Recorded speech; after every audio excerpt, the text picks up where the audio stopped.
way to turn sometimes. I didn't know if I was going to commit suicide that day or live another day. I was not in a good place. As you heard me say, I was born and raised in South Carolina. My grandmother raised me. And my grandmother raised me after raising 21 children. Wow. Yeah, 11 of her own, and then 10 of her brothers and sisters. Because her mother died due to alcoholism. And so now here's my grandmother, my grandfather. They finally got rid of the last one, right? And then now I'm 7 years old and my mother passes away. She said she would. She said that before she gave birth to another child, she would die first. Before I have another baby, I'll die. She said it over and over and over and over again, and she died of an ectopic pregnancy. So don't tell me words don't have power.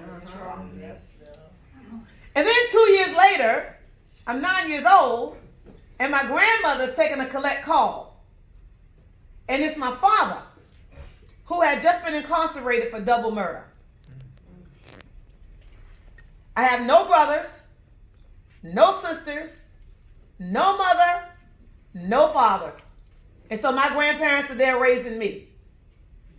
And needless to say, they were getting up in age. And so even though I played a little bit of softball and I did a little bit of cheerleading and some other things I did, they were never there because they just couldn't be there. So I was always by myself, always alone.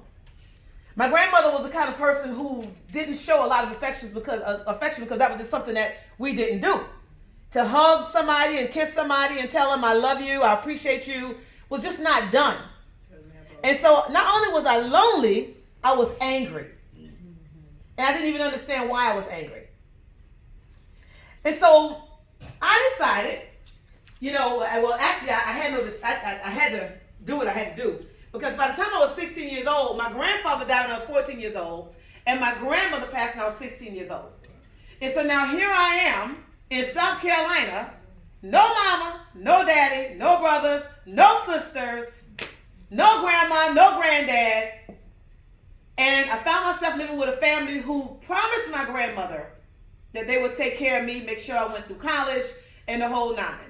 And it's like my grandmother's body wasn't even cold in the grave before all hell broke loose. Found myself 16 years old with $50 in my pocket, everything I owned in my suitcase, on an Amtrak train heading straight to New York City, Grand Central Station. The place that I feared from when I was a little girl. I was told never, ever, go to New York City. They're going to take your jewelry. They're going to put you on drugs. They're going to have you in them nasty movies, all kind of stuff they were telling me. So I'm scared to death. I held my urine from the time I got on that, I'm serious, from the time I got on that Amtrak train until the time I got to Grand Central Station. Because I was afraid to get up because I didn't want nobody stealing my bag. I didn't want nobody, this is what I was thinking. And so now I'm in New York City, and the place that I went to go and stay, I'm there, I'm in that particular place, and I noticed that everybody's living upstairs, and I'm downstairs. I'm in the day room on the like on the little day bed. It was so cold in that room until they gave me a nice little heater. So I found myself covering myself out all the time. So I still love blankets to this day because I was always trying to keep warm. And then she had bars put around the window, I guess so nobody could get in and I couldn't get out. She didn't know I wasn't going nowhere. I was in New York. You know what I'm saying? I was those glass she put them up so nobody could get in. You know what I mean? And so now here I am now, and I'm being mistreated by this woman who was the church's secretary. Oh yeah. I used to watch her cook 3 pieces of chicken. One for herself, one for myself, and one for her daughter. My Uncle James, when he came home, there was nothing for him to eat. Because if he didn't do what she said, he didn't eat. He had to eat outside or whatever. I mean, this is what I was around. And so while I was in high school, I went my last year of high school in New York, Springfield Gardens High School. I used to join everything, and I was one of those. They knew I was country. They used to call me country. Because at gym time, I would have my stockings on with my shorts. Somebody showed me a picture the other day. I had on these pearl earrings. I always like nice little earrings, you know. I had on these pearl earrings, and I had on my gym shorts, and I had stockings on underneath, and you could see the little lines from the stockings. I didn't care because I didn't want nobody seeing my legs, not my bare legs, you know. That's the way I was raised. So, anyways, I found out that I could go to college, and I wasn't interested in going away to college because I was always an entrepreneur in my heart. You know, I was that little girl that would go around asking people, "Can I straighten your hair?" And they said I was so cute because I had these light eyes, a lot lighter then than they are now, and this little sandy red hair, and they would just let me do it. I burned out a lot of hair back in the day, y'all. I cleaned some heads, y'all hear me? And they sit there and let me do it. They jump in the can, I said, all right, I won't get that close the next time. You know what I mean? You know, I did.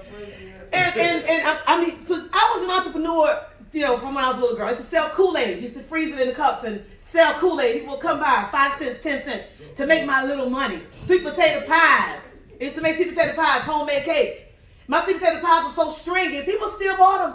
I didn't know how to get the strings out. Nobody didn't tell me that part. But they still bought them because they wanted to support me. So I knew I could make it on my own. I knew I could be an entrepreneur. But I got tired of living in that house. I got tired of what I was seeing, the negativity that I was surrounded with. I was already angry. I was already lonely. And now I'm dealing with this foolishness. That's what it was to me. I had never seen that before because my grandparents never argued in front of us. Now, when the door's shut, you hear a little bit of murmuring or whatever, but never in front of us. It was never a big argument or whatever the case may be. But not only did they not argue, there was no affection. There was no holding hands. There was no kissing. There was none of that.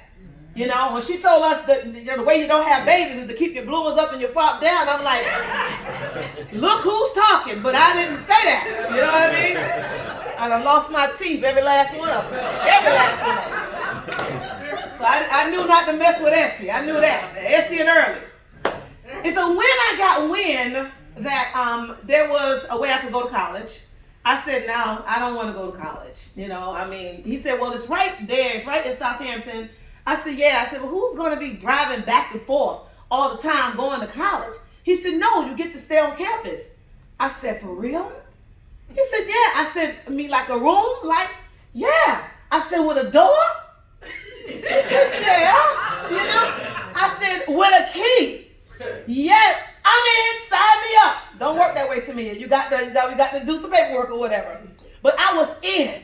And my plan was, I'm going to go there for 10 years, save up my money, and then I'm going to do what I really want to do. I didn't know it was a 4-year deal because I wasn't thinking about going away to college. And so now here I am in college, and I did what my grandmother told me not to do. I pulled my bloomers down and my frop up. Yeah. Wendy's like, yeah. And guess what? I was pregnant in my sophomore year. And I knew my grandmother and my grandfather were probably turning over in their grave because they wanted the best of me. And I did not want to disappoint them. Even though they had transitioned, I still didn't want to disappoint them. So I knew I had to get that degree. And then two, to have family members talking about you like you're nothing. Saying how you effed up your life and you'll never be nothing. And the things that were said, so many derogatory things. I decided I'm going to get this degree just to show them that I can do it. And so happened when it's like when you make up your mind you want to do something, it's like the Red Sea just parts and it's like clear passage. Every college, every elective, every single class that I needed to take was on a different day at a different time. I was going to 3 different colleges at one time and working 3 different jobs at one time, making money to take care of this unborn baby. And at the same time, I was going so I can get my degree in 3 years opposed to 10 like I had planned. I graduated. I was the first one to ever major in advertising and communications at LIU Southampton campus, period. And I did it in 3 years. And not only did I get my bachelor's, but I minored in education. And so at my graduation, although I invited everybody who said I wouldn't, the only person who showed up from my family was my baby, 4 months old, in the stroller. And so when people tell me I can't do this. You're talking to the wrong one. Yes. That's right. Because there's not too much you can tell me that I have not grown through. Mm-hmm. As far as being lonely, I finally overcame that. And how I did that is I did it because I became an author. Not to become an author, but I did it because I knew that there was some stuff inside of me that I did not know how to express, but I did know how to write. And I wrote it all out. Mm-hmm. And as I was writing, I remember where the anger came from. I remember why I was so lonely. Because growing up without anybody, any brothers or sisters, and growing up without that touch, that stroke, that love. I tell you, it all came to me. Everybody that I would allow to get close to me, I would push them away because I was afraid that if I let them get closer, that something would happen to them. Just like it did to my father, my mother, my grandmother, my grandfather, my best friend. I had taken responsibility for every one of them dying and my father being incarcerated. I thought that I was a bad seed. I was just a bad person. And that I should not have anyone around me. I do better alone. And then I learned different. My first experience in multi-level marketing, that's what's leading me to this story here. But by the way, I had Siobhan, and now she's 31 years old, and because of her, I have 3 magnificent, marvelous grandchildren. Yes. Yeah. My Jalen is born 1/11/11. He's 9. And my Jeremy is 7 years old. And then I have Saya, who's 2 years old. And so that's like, whew. I was mad when she got pregnant, but when I saw those babies come out, I'm like, I was in heaven. You would have thought I lost my mind. I'm like, me first. So anyway, so I had Siobhan, then I waited 4 years, and I got pregnant with my next child, which I said I wanted to have a boy. I wanted to wait 4 years. I didn't want to be like my grandmother, pregnant twice in a year. I wanted to do it. You know what I'm saying? That 6-week thing, they tell y'all to wait 6 weeks. They ain't happened back in the day. Okay, it was 6-week thing. The doctor said no. Well, none of that. But I decided I'm going to wait 4 years. Got pregnant with my son. And I know many of you have heard the story, but I'm going to say it again for those who have not heard the story. I carried my son 9 months. No complications. Everything was fine. And when I gave birth to Damien, back on January the 1st of 1993, he lost oxygen at birth. And you have to, when I say you have to be careful what you say, because I spoke some words too back in the day. Some of you are going to hear this for the first time. But I remember saying, because I was a school teacher, I was teaching school in Brooklyn, New York, 8th grade, for 9 years. Now get this. That wasn't working for me. Because I'm in South Carolina. And when I went to school, teachers had permission to reach out and touch you. You understand? Yes. Reach out and touch you. And I'm not talking about the right hand of fellowship. Y'all understand? I'm talking about touch you. Yes. And you just sat there and just dealt with it. You didn't have no choice. But when you in New York and you got a bunch of 8th graders, no, it's not the same. And you 5'3" like me, I just wear heels so I can look tall. And you looking up at them, and they're looking down at you, and they're like, what you looking at? It's like, you know what? Don't let this 5'3" little woman fool you now.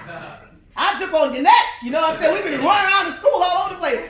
And I said, Lord, I got to do something to get out of here, but I got to get out because they're going to fire me. I got to get out of this job. So I give birth to a child that's mentally disabled. Diagnosed as being severely mentally retarded. They predicted he would never walk. He would never talk. He would never feed himself. He would never go to the bathroom. He would never. So what can he do? Well, thank God he's alive. That ain't enough.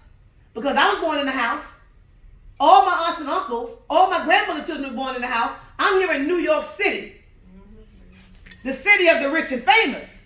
And you're going to tell me that I just gave birth to a child, only had 1 centimeter of water left inside of my womb. And every time I would try to birth him, the contractions were so strong that it left wrinkles in his head when he came out. Dry birth. And so now I'm having to deal with this. And so now I'm thinking maybe God is having some anger issues. He might need to go and see a psychiatrist because this is like really getting out of hand. I know I fornicated, but wait a minute. I said I'm sorry. You know what I'm saying? Now I'm really over the top because no mother, no father, no grandmother, no grandfather. Now you give me a child that's been diagnosed as being severely mentally retarded. How much more do you want me to take? So maybe I need to just end this. Be done with this. You see, that's where I was. I had no idea that my son would lead me to where I am today. No idea. What I looked at as a setback was really a setup for my success. And it's not about me, as you heard me say. This story was given to me for you. The same way your story was given to you for somebody else. And when we move ourselves out of the way, you'll be amazed at what will happen when you start to open up your mouth. Your situation won't look so bad after all. And so I say that to say, when I found out about this technology 14 years ago, my sponsor, Arnold Wilshire, Reggie and I was in that company together. He had a white Mercedes-Benz. I had a white Mercedes-Benz. They gave us the keys. They said, these are for y'all. We did road trips. We were going from one state to the next doing meetings in that other company when I found out about ENAGIC.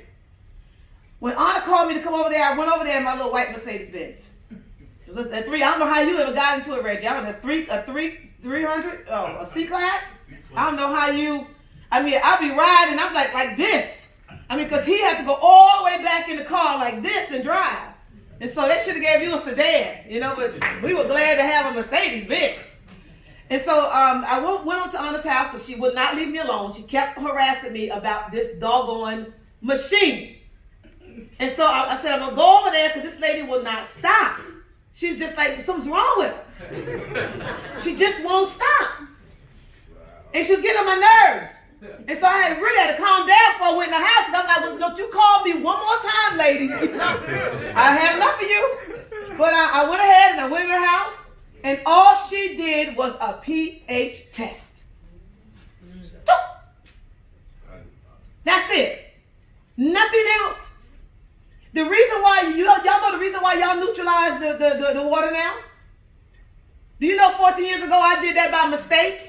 And we added that to the presentation. Then the Sprite came and I did that by mistake. We didn't know. We were just doing stuff. I was using cups that you couldn't see through in the beginning. And writing the name, Dasani on the cup and writing the name. Because people look right away, which one was this? I said, I know what we're going to do. We're going to write the names on the cups. And then we saw Mina with these clear glasses, and I'm like, oh, that's a good idea. But we were selling machines. Yes. The less we knew, the faster we grew. Yes. Yep. The more we learned, the longer the demonstrations got. Yes. We went from a 5-minute demo to a 3-hour demo. From a room being packed from the front to the back to people not even showing up because they don't want to sit there for 3 hours. And so we want to keep it simple. I'm going to talk about that. But this is what I want to say to you all. So here I am now. I'm at Anna's house. Anna does this demonstration. And I said, wow, everything I'm giving my son was acidic. I had been giving him good nutraceuticals from Africa. I was doing crystals and aloe ferox. I was buying stuff from Europe, all over the world. And I would notice that he would do well, and then he would go backwards. I had no idea that the soda I was giving him, the sports drinks that I was giving him, and all the bottled water that I was giving him was very acidic. I didn't know. I became a licensed cosmetologist while I was a 6A12-4 in ENAGIC because I was bored. And so I went and got my cosmetology license. Yeah. Mm-hmm. I did social machines while I was in there too. And I did. And I learned more about alkalinity and acidity than I did when I was in college. And so I'm giving my son all these things, and I'm wondering, why is he not? And then I understood. Listen, y'all, it's not rocket science. Listen, every one of us, when we were formed in the belly of our moms, that fluid, that amniotic fluid, is alkaline. Your heart developed in it, your liver, your lungs, your kidneys, your skin, all developed in that amniotic fluid. And when you were born, if you weren't too tired from being born, sometimes you have to tap underneath the baby's chin or on the baby's cheek so the baby can nurse. They give the baby, how does the baby know where the breast is? How does it know? Smell the milk. The milk is also alkaline. And so this is in your DNA. You know this. We don't have to create a big old scientific show and presentation I've been to. I love the way Wendy did it today. Yeah. Awesome. Yeah, awesome. I mean, even a child can understand. But I've been to some demonstrations where you think that you need to be a neurologist, have a little bit of psychology in you, along with some gynecology in you. You need a little bit of chemistry, okay? And some medication, because I'm telling you, it's a lot to deal with. It really is a lot to deal with. And so my son, by the way, anyway, but before we go to my son, so Anna decided she's going to approach me about, now, I saw the demonstration, okay, now you're gonna sign up. No, I'm not signing up. I don't want to do this. Did y'all know that? I don't want to do this. I'm not doing this.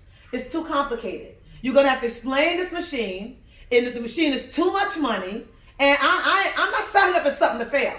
I'm just not. Because you know what? And another thing, they got you. See, I was told when I came to South Carolina, do not trust anybody. And you have been gotten, Anna. They got you. And they're not going to get me. That's what I told her. I told the Japanese had got her. I told her that. I'm sorry, Danny, but I did. And I said they're not going to get me. They're just not going to get me. Because I haven't gotten y'all, so y'all don't understand. Let me just share this with y'all. I remember going down in Brooklyn on Pitkin Avenue. Y'all know Brooklyn, Pitkin Avenue. Yes. And this guy had this beautiful, beautiful dress on this hanger. It was all black lace. Remember when lace was in? Mm-hmm. Some of y'all don't remember that? And fishnet pantyhose and hose. Well, he had this beautiful dress, and I said, yeah, I'm going to a party tonight. Yeah. He said, you got to hurry up and buy it, though. He said, because, I got somewhere to go, and I don't want nobody seeing me. And he's doing all of this, and I'm looking at it, and I said, wow, he got to go. I got to hurry up and get the money, So, Danny, I ran. I got the money. And I gave him the money. He said, all right, I'm out. Enjoy. I go home. My makeup, my hair, everything's done. The feather your hair going all together like this. I was ready. Took out my dress. I don't know what they call them. You know them dresses that they put on dead bodies when they can't move the whole body? Where they just put one arm in here, one arm in there, you tuck it around. And the rest of it, the rest of the dress is not there on purpose. He had took two of them, sewed it together, had it on a hanger, and was going around selling half dresses. Now where was I going looking like that? I got on the front of the dress and all the rest of me is out. Where I'm going looking like that? When I tell you I went back to Pitkin Avenue and I tried to find that man, I looked up and down everywhere trying to find that man to get my money back. That man was long gone. So I figured this happened to Anna. Okay, something similar to this. And so eventually she kept on and said, you know what? I'm just going to fill out the application for you, and you just put your social security. Nope, don't want nobody have my social security number. Nope. Credit is like, forget about it. But I don't have my social security number. No. But eventually we did it. To make a long story short, it took a while. I was hard-headed in the beginning. It took a while. And so I noticed that every time people come to my house to ask for water, I would give them 9.5. We didn't know anything about starting the lower dosage. We didn't know anything about the strong KANGEN and the stronger city. We didn't know anything about the beauty water. We were told that the use of beauty water was only for the Japanese. We were told don't worry about the electrolysis. We were told this. We were told don't worry about the electrolysis chamber. That's not for us. I'm telling you, 9.5. That's the only button you need to know is 9.5. Everybody got 9.5. People thought we were trying to kill them. They had headaches, diarrhea, pain, all kinds of things were happening. And it's like, they said, well, Tamia, what did you give me? I said, listen, don't worry about it. Just keep drinking it. It'll go away. And they kept drinking it. They listened to me. And I'm like, whoa, okay. And so when they wanted to know more about the machine, I would send them to Anna's house. Because I got time of them lined up in my house. It got out of control. People were coming in with forget about a gallon bottle. They were coming in with a 5-gallon bottle. Walking past me like they own my machine. Grabbing my hose and pulling my hose, my machine coming up off the thing, and my hose, and then they filling it 9.5, and they saying, so how you doing? No, you're destroying my machine. And so I started sending them to Anna's house, and Anna started signing them up underneath me. And I started getting checks. I said, wait a minute. This got my name on it. This is for real. I ain't going to the bank. I'm going to the check cashing place. So just in case, you know, I'm going to the check cashing place, and I did. And it cashed. And I'm like, yeah, you know, and I kept going back and kept going back and kept going back. And then eventually, I remember my friend Yvette and Simon Wisdom bought a machine they paid cash for. People that I thought didn't have money. The ones that I thought was going to invest, they didn't invest until years later. The ones that I didn't think would, did. And paid cash? My friend paid cash. I thought she was one of the brokest women on the earth. And when Anna asked her, how you going to pay? Oh, I'm paying cash. I take care of myself, honey. I take care of myself. I said, you really? Like, I've been taking care of you for a long time, and now you take care of yourself? I guess you can take care of yourself. Oh, yeah. And so, when I got those 2 checks, we were selling the Level Lux 2, the DX2. Remember? Then the DX2. We didn't know anything about the 501. I got 1 check for $940 and another check for $940. My neighbors thought I had lost my mind. Because that other car we were in, we were driving around that little white Mercedes-Benz, I was only getting about $30 residually. People, as soon as they got a discount on another telephone service, they left us and went to somebody else. And so my checks continued to decrease. When I got those 2 checks and I opened up them 2 checks, I said one of the doors didn't just fly open because my mouth was so, I hollered. Y'all hear me? I mean, it was like, ooh, it's like, what? This is enough to do a whole lot of stuff. And I ran, and I'm hollering like, yes, thank you, Lord. Thank you. And the neighbors was like, what is wrong with her, you know? But I was excited. And so I called Anna and I said, Anna, I know I said I wasn't interested, but I really need you to explain the compensation plan to me. She said, oh, yes, Anna, I need you to explain it to me. And I went over and she did. And I went to work. Because it was like I didn't have to do anything.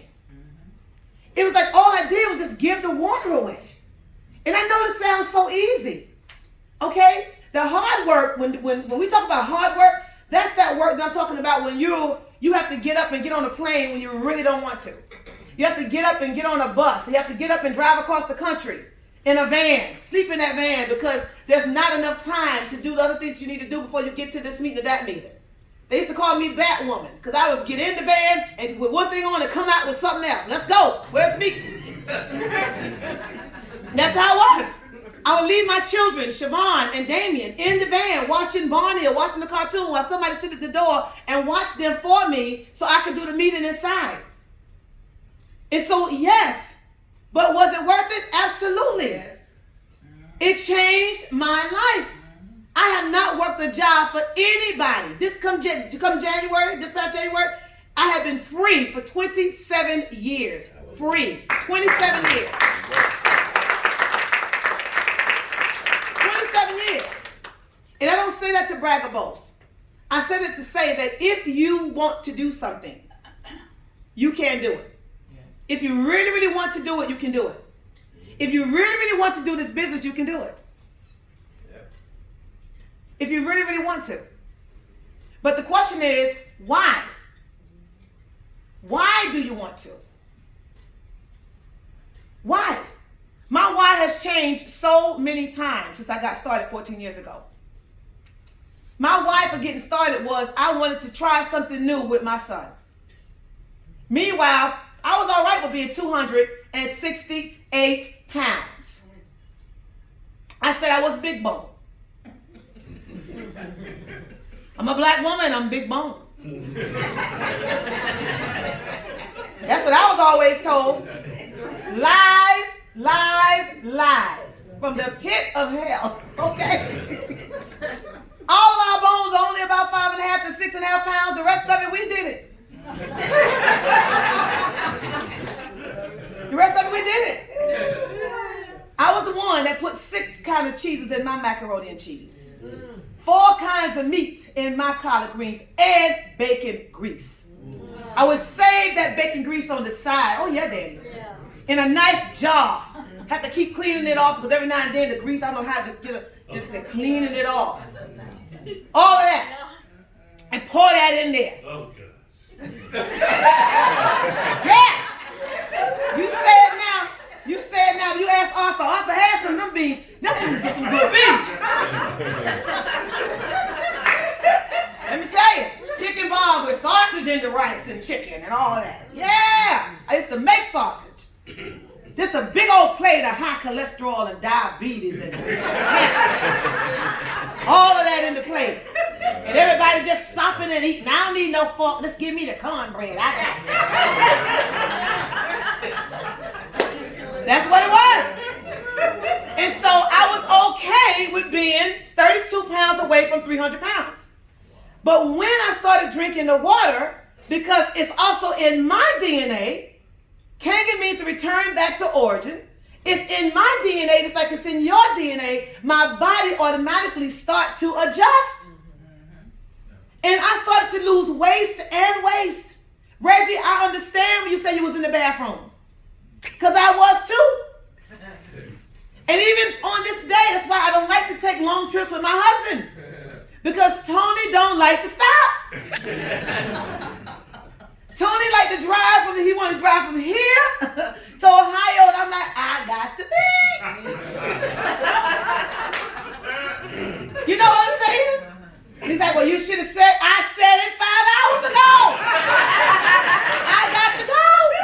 Now, either you going to find somewhere or you going to have a mess, because I'm not going to sit in it. You're going to sit right in the front seat with this mess.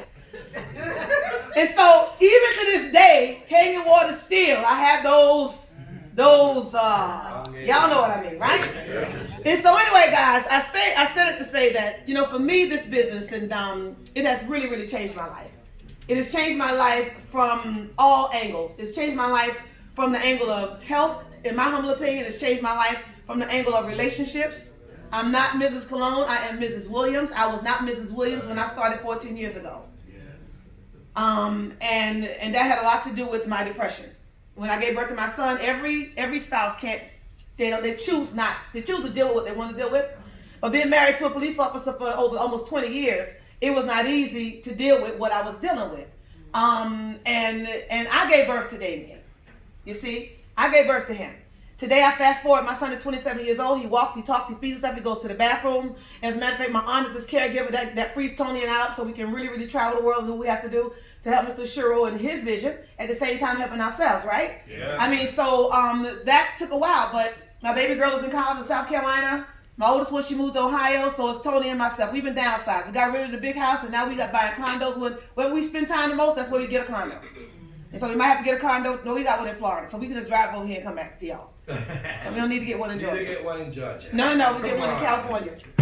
And so anyways, my son is doing phenomenal now, guys. He really, really is. So my life has changed. In relationships, as I said, also as my finances. Woo! My finances have changed. Yeah. Tremendously. Tremendously. I have gotten as much as over 300 checks in one day. Wow. Wow. Yeah. I know that sounds crazy, right? Yeah. Danny, they wouldn't fit in my mailbox. The lady called us while we were on the way to get some doubles. Doubles is a Trinidadian food, right? It's like the doubles, and you put you know what I'm talking about. It's like, yeah. Anyway, I got a phone call from the lady in the post office. She says to me, the UPS said to me, it looks like you got a lot of checks here. They won't fit in your mailbox, so you're going to have to come down and pick them up. And so I said, wait a minute. So I couldn't believe what I was hearing. And I put it on speaker. I said, say that again. She says, yeah, you have to come down here because the checks won't fit in your mailbox. You have to come down here and pick them up. So I said, Tony, you hear? He said, yeah, forget the doubles. We're going home. I said, all right. We'll see you over there. And so we got into traffic. And I knew the place was going to close. And so I called her and I said, listen, Allison, we're on the first name basis now. I said, Allison, this is what you're going to do. Put all the checks in a box. Seal the box. I mean, like, seal the box. So I'm sending my daughter to pick up the box. Seal the box. Because I know if my daughter would have just saw one, she'd be like, yo, mommy. You know, I'm your favorite, right? I'm your first. And so anyways, I sent her over there and she picked up the box. And she put it by the door. I said, so where's the box? He came out, where's the box? It's by the door. So Tony and I, we go in the room and we shut the door and we locked it and opened the box. And there's all these checks. He said, if I didn't see it, I wouldn't believe it. I said, well, it is true. We in the room, woo! You know, I tell people all the time, listen, You can't steal my glory unless you're willing to go through my story. And there was a time when that was an issue in my life.